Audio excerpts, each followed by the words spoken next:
The most dangerous place on earth is not a battlefield. It is not a hospital ward.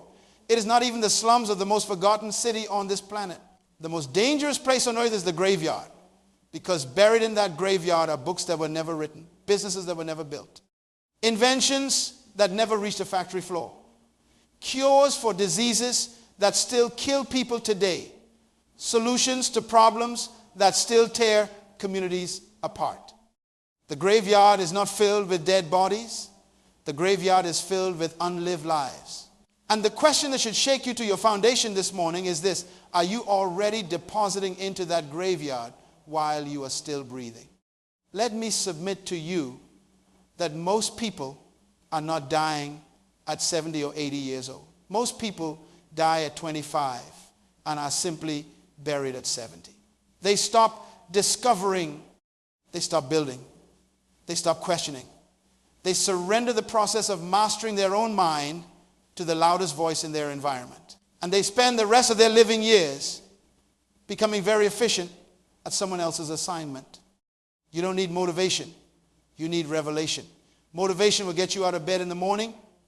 Revelation will restructure your entire relationship with time, with thought, with identity, and with purpose.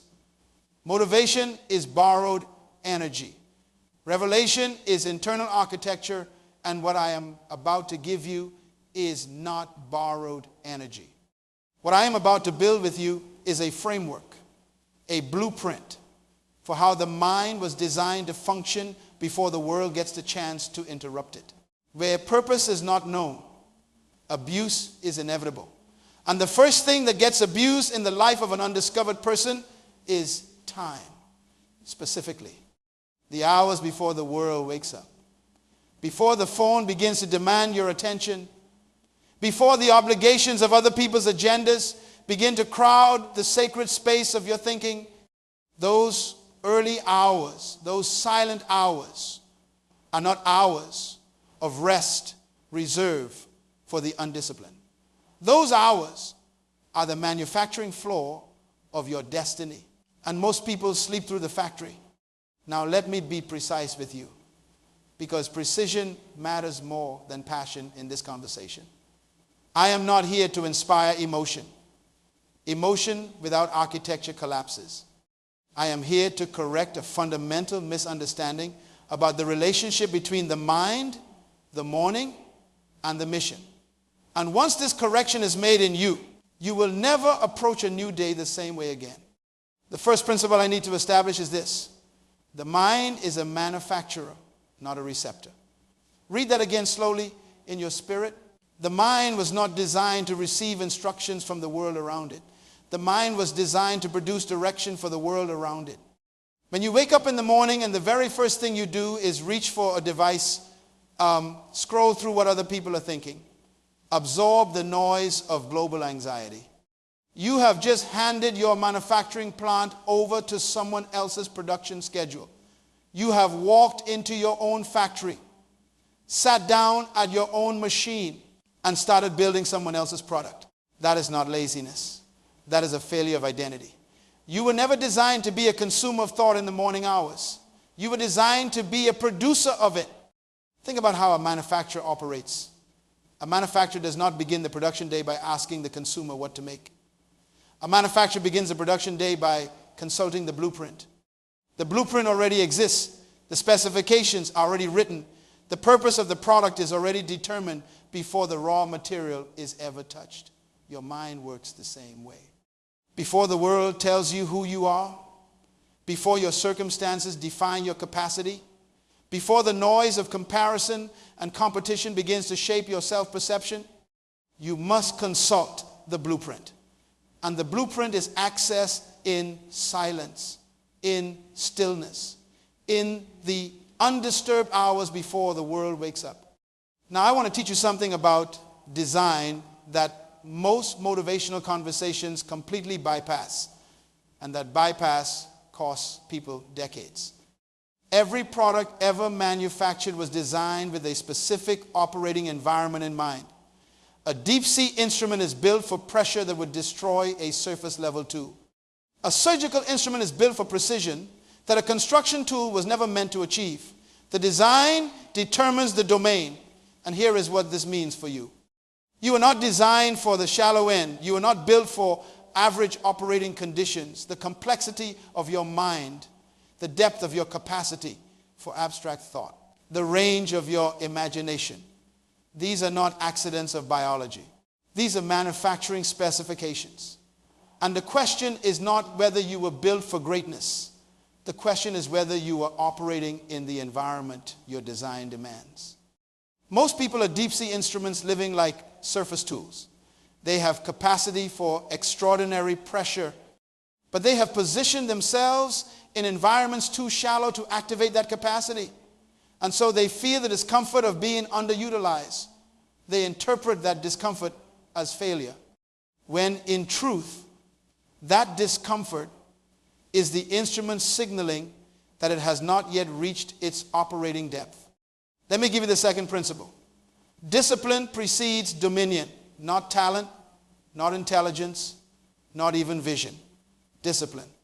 The word discipline comes from the same root as the word disciple. A disciple is someone under instruction, under formation, under the authority of a design larger than their own impulse. Dominion, real authority over your life, your circumstances. Your outcomes does not come to people who are simply gifted. Dominion comes to people who have submitted their gift to a structure. A musician may have extraordinary talent, but talent without the discipline of daily practice produces potential that dies unexpressed. An athlete may have the physical specifications for championship performance, but without the discipline of morning training, of structured recovery, of mental rehearsal, before the world wakes up, the specifications remain dormant. Here is the teaching story I want to give you to anchor this principle. There is a tree called the bamboo plant. And when you plant a bamboo seed, you water it every single day. And for 4 years, nothing appears above the surface of the ground. Nothing. A person walking by that plot of earth for 4 years would declare it barren. They would call the farmer delusional. They would recommend he plant something else. They would use the absence of visible evidence as proof of the absence of progress. But in year 5, that bamboo plant shoots up 90 feet in 6 weeks. The question is, did it grow 90 feet in 6 weeks? Or did it grow 90 feet in 5 years? The answer is 5 years. It was building a root system so extensive, so deep, so structurally sound, that when it finally broke ground, nothing could stop its ascent. You are that bamboo, and the world has been walking past your plot of earth, seeing no visible evidence of progress, and declaring you barren. But what they cannot see, and what you must not allow their blindness to convince you of, is that your root work is underway. The question is whether you are doing the root work, because bamboo without root work does not rise in year 5. It rots in the soil. Root work is mind work. Root work is identity formation. Root work is the daily discipline of consulting your blueprint before the world presents its agenda. Root work happens before the world wakes up. Third principle, the quality of your mornings determines the trajectory of your years. This is not poetic language. This is architecture. When you understand time as a manufactured resource with an expiration structure, you begin to relate to it differently. Every morning is not just the start of a day. Every morning is a production window, a manufacturing shift. And whatever you do with the first 60 to 90 minutes of that shift determines whether that day produces something aligned with your assignment, or whether that day produces reactions to other people's emergencies. Let me submit to you that reactive living is not living. Reactive living is management. You are managing interruptions, managing expectations that other people set for you, managing the emotional weather of your environment. A reactive person is not steering their life. A reactive person is being steered. And no product, no building, no empire, no legacy was ever constructed by someone who was being steered by their environment. Every great achievement in human history was built by someone who got up before the demand came, who did the thinking before the pressure arrived, who set the agenda before the world could impose one. Now watch this carefully, because this is where the correction gets surgical. Most people say they do not have time, but time is not something you have or do not have. Time is something you allocate. Every human being on this planet receives the same 24 hours. The emperor and the beggar. The builder and the destroyer. The person living their design and the person living someone else's. They all receive the same raw material of time. The difference between them is not the quantity of the resource. The difference is the quality of the allocation. An allocation begins with a decision. That decision is made before the first demand of the day arrives. That decision is made in the morning. I want to teach you a fourth principle now, and I want you to receive it like a correction, not like an encouragement. Because correction builds structure and encouragement alone does not. The principle is this: comfort is not rest. And this distinction has quietly destroyed more potential than failure ever could. Failure is instructive. Failure has information in it. Failure is a report from the gap between your current method and your required result. But comfort is silent. Comfort gives you no information. Comfort gives you the feeling of progress while you remain completely stationary. And the mind that is consistently comfortable is a mind that is quietly atrophying. Rest is purposeful recovery and preparation for the next level of output. Comfort is the suspension of output entirely. Rest looks like sleep that is strategic. Silence that is intentional. Stillness that is generative. Comfort looks like entertainment that is endless. Distraction that is habitual. Ease that is unearned. When the mind is in comfort, it does not grow. It does not prepare. It does not design. It simply consumes. And a mind that only consumes is a mind that has abandoned its manufacturing function. The practical implication of this principle is direct. Before you sleep at night, you must have given your mind a production assignment, not a worry. A worry is an undirected thought spinning without purpose. A production assignment is a specific question, a specific problem, a specific area of your design that you direct your subconscious mind to process while you sleep. The human mind does not stop working when you sleep. It continues to process, to connect, to architect. The question is whether you are directing that processing or whether you are leaving it undirected and waking up to anxiety instead of answers. This is why the morning matters. Because the first moment of conscious awareness after sleep is a moment of maximum creative access. The architecture your mind built overnight is still fresh, still accessible, still warm. And if in that moment you immediately expose it to external noise, to social media, to the news cycle, to other people's urgencies, you collapse that architecture before you can read it. You demolish the building before you can record the blueprint. Master your mind before the world wakes up, because the world will not wait for you to finish thinking before it begins demanding. Let me give you a second teaching story. And this one comes from the discipline of navigation. In the age before satellites and digital positioning systems, ships crossing open ocean used a method called dead reckoning.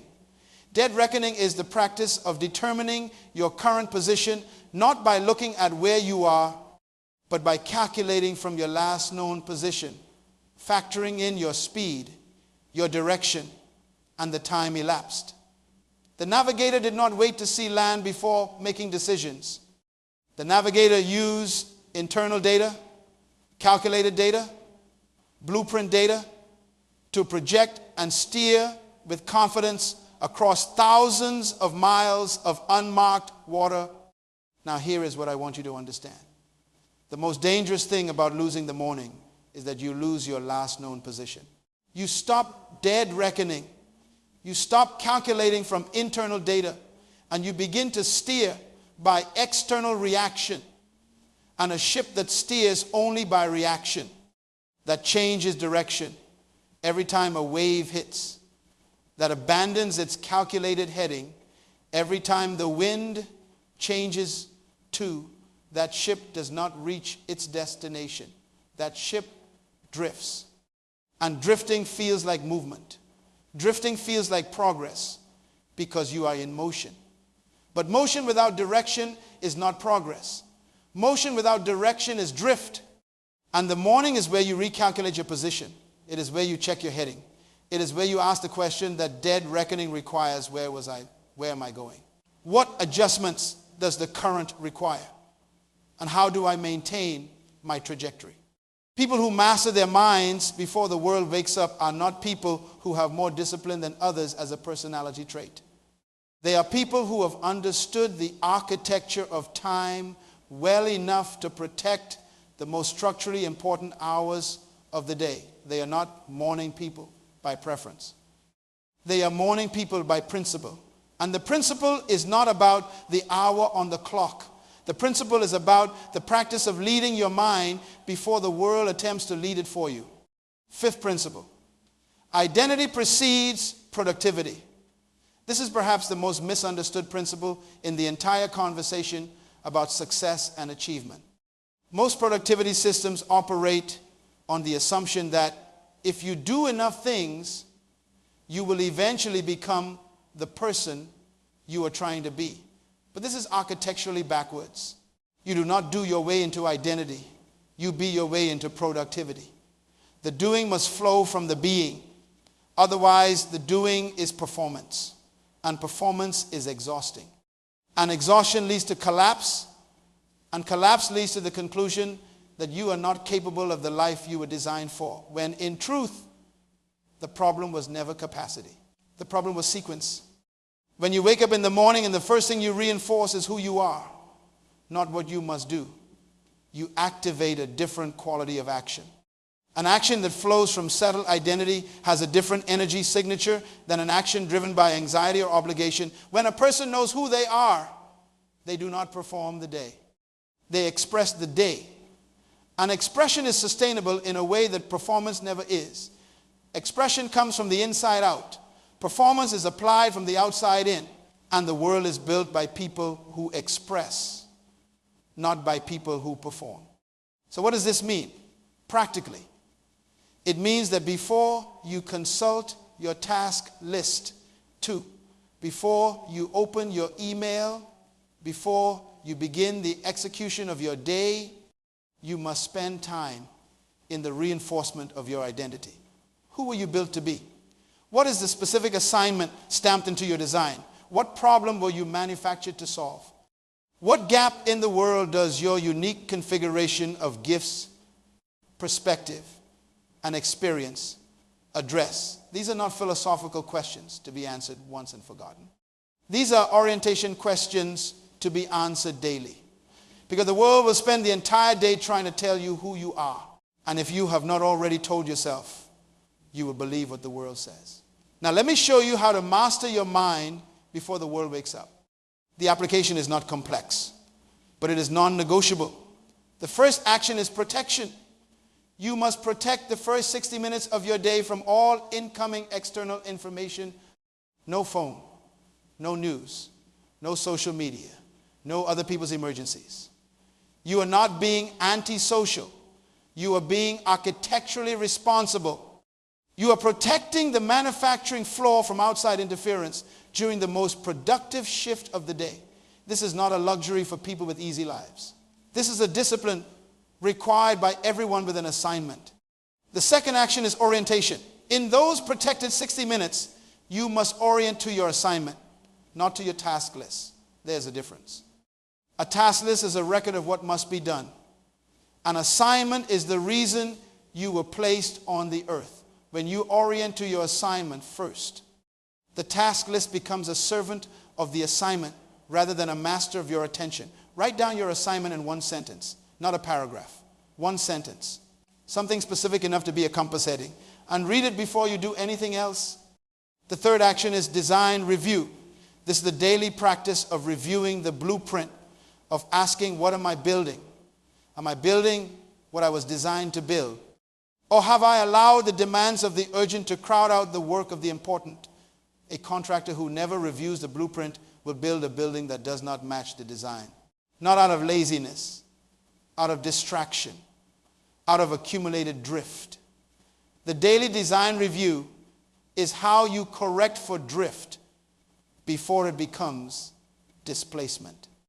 The fourth action is production commitment. Before the day begins, commit to one specific output that advances your assignment. Not 10 outputs, not a list of aspirations. One concrete, measurable, assignment-aligned output that will exist by the end of the day that did not exist at the beginning. This is how you ensure that every day deposits into your legacy rather than simply passing through your calendar. The fifth action is mental rehearsal. Before you enter the demands of the day, spend 10 minutes reviewing what the day will require of you, not with anxiety, with preparation. An athlete who walks onto the field having already run the race mentally is not doing the same race as the athlete who arrives cold. Mental rehearsal is not wishful thinking. It is preparation at the level of the mind that makes physical execution more efficient, more precise, more aligned with design. Now I want to give you a third teaching story, because a principle without story does not reach the depth it needs to reach. There was once a blacksmith who was known throughout his region for producing tools of extraordinary quality. People came from great distances to purchase his work. One day, a young apprentice asked him what his secret was. The blacksmith was quiet for a long time, and then he said this: "I never strike the metal before I know what it is supposed to become." The apprentice pressed him. "Most blacksmiths I have watched strike the metal first and see what emerges. But you stand still for a long time before you ever lift the hammer." The old blacksmith nodded and said, "Every minute I spend knowing the design before I strike saves me an hour of correcting after I do. The metal cannot correct itself once the blow has landed incorrectly, and neither can a day." That is the teaching. Every minute you spend in the morning knowing your design, knowing your assignment, knowing your direction, saves you an hour of correcting the damage done by distracted execution. The blow of an undirected day lands in the wrong place, and enough undirected days accumulate into an undirected life. And an undirected life is a graveyard contribution. It is potential deposited where it can never be retrieved. Let me speak to the pain now, because a speech that does not address the pain is a speech that only works for people who have not yet been broken. And I am talking to some of you who have been broken, who have tried, who have started and stopped, who have woken up early for a season and then collapsed back into comfort when the results were not visible, who have built root systems and watched other people's bamboo rise while yours remained underground. And you have begun to wonder whether the blueprint was real, whether the assignment was yours, whether the design was actually what you believed it to be. Let me submit to you that the breaking was not an interruption of the process. The breaking was the process. No instrument of value was ever completed without being shaped by pressure. A diamond is carbon that refused to surrender under compression. The compression did not destroy the carbon compression. The compression restructured it into something that could refract light in a way that uncompressed carbon never could. Your difficulty was not designed to destroy you.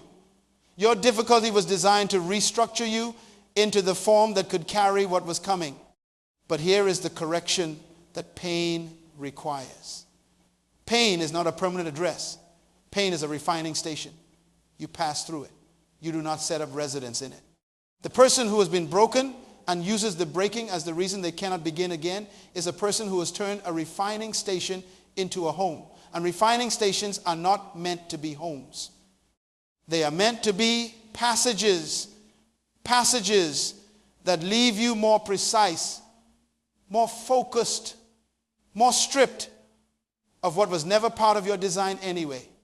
The discipline of mastering your mind before the world wakes up is most critical for the person who is carrying pain. Because pain, if not directed, becomes the first voice of every morning. Pain will set the agenda of your day before the day has even begun. It will frame your identity before you have had the chance to consult your blueprint. It will tell you what is possible before you have had the chance to remember what you were designed for. This is why the protected morning is not a discipline for the comfortable. It is armor for the wounded. The sixth principle is this: your environment is always making an argument. Always. Every room you spend time in is making an argument about who you are and what is possible for you. Every conversation you regularly have is making an argument. Every piece of content you regularly consume is making an argument. The question is whether that argument aligns with your design, or whether it is systematically dismantling your belief in your own blueprint. Where purpose is not known, abuse is inevitable. And one of the most sophisticated forms of self-abuse is tolerating an environment that argues against your assignment. Not dramatically, not violently, but quietly, consistently. In the way that water erosion works. You do not see the canyon being formed, but one morning you wake up and the ground is gone and you're standing at the edge of something you never intended to build. Mastering your mind before the world wakes up is also about managing your environment before your environment manages you. It means being intentional about what the first voices of your day are saying. It means being architectural about who has access to your attention in the hours that matter most. It means understanding that you are not in a neutral environment. You are in an environment that is competing for the right to define you.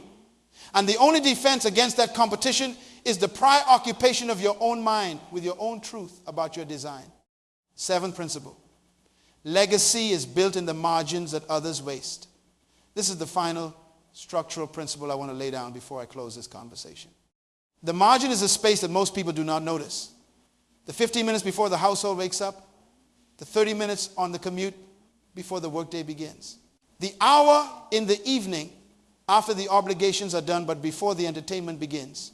These margins collectively constitute a significant portion of your waking life. And they are the spaces where legacy is either built or surrendered. Every great builder in history, every person whose name we still speak because of what they created, managed margins that others were wasting. They were not people who had more time. They were people who had a different relationship with the margins of time. They understood that the margins are where the root work happens, where the bamboo builds its underground infrastructure while the world sees nothing, where the blueprint is consulted before the contractor arrives, where the navigator recalculates the heading before the waves come. You do not need an entire restructured life to begin this practice. You need the next morning, just the next one. And in that next morning, you need 60 protected minutes. You need your assignment in one sentence. You need one concrete production commitment. You need a brief review of the day's demands. And you need the intentional silence that reminds you that you are a manufacturer, not a receptor. That you are a producer of direction, not a consumer of noise. That the world does not get to decide who you are today, because you have already decided. Now let me bring this to its close, not with a diminishing of the charge, but with an amplification of it. Because the closing of a teaching is not a resting point. It is a commissioning.